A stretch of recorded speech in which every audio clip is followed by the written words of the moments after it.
Fisheries സർവകലാശാലയിൽ ഫിഷറീസുമായി ബന്ധപ്പെട്ട ഒരു കോഴ്സിൽ മത്സ്യത്തൊഴിലാളികളുടെ മക്കൾ, അത് കത്തോലിക്കര് മാത്രമല്ല, തീരദേശത്ത് താമസിക്കുന്ന മത്സ്യബന്ധനവുമായി ബന്ധപ്പെട്ട് ധാരാളം സമൂഹങ്ങളുണ്ട്. അവരുടെ മക്കൾക്ക് 20% റിസർവേഷനുണ്ട്. അത് 40% ആക്കണം. ആ മേഖലയിൽ പഠിക്കുന്ന, ആ മേഖലയെ കൊണ്ട് ഉപജീവനം നടത്തുന്ന ആളുകൾക്ക് കൂടുതൽ അവസരങ്ങൾ തുറന്നു കിട്ടുക എന്ന് പറയുന്നത് പ്രായോഗികമായൊരു സമീപനമാണ്. ഈ റിപ്പോർട്ടിൽ ഉൾപ്പെടുത്തിയിരിക്കുന്ന ഏതൊരു കാര്യം എടുത്താലും അത് ക്രൈസ്തവ സമൂഹത്തിന് മാത്രമായിട്ടുള്ളൊരു കാര്യമല്ല.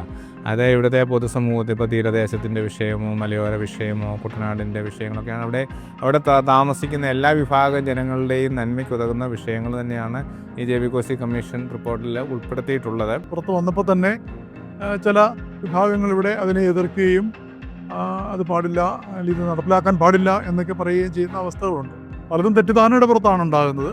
ഒരു സാമുദായിക ചേരിതിരിവിനുള്ള സാഹചര്യങ്ങൾ ഉണ്ടാകാതെ ഇരിക്കണമെന്നുള്ളതാണ് ഈ ഒരു റിപ്പോർട്ടിന്മേൽ സഭയ്ക്ക് ഒന്നാമതായിട്ട് പറയാനുള്ളത്.